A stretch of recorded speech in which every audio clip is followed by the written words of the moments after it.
James Reid, hindi pangarap maging male counterpart ni Heart Evangelista sa fashion world. Narito ang I-Spotted Report ni Anton.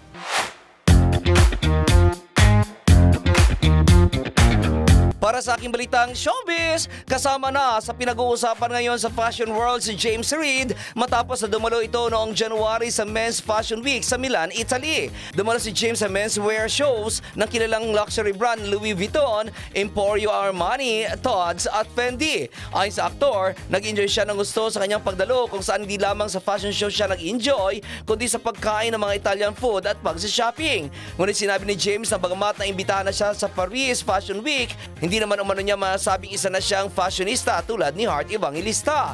Dumalo lang daw siya dahil naimbitahan siya para manood ng show kaya't na-surprise siya nang damitan na siya ng mga fashion house. Once daw kasi nalaman ng tao na pupunta siya, ang dami ng imbitasyon na dumarating sa kanya. Umaasa umano siya na makababalik siya sa darating na July kahit sa New York Fashion Week.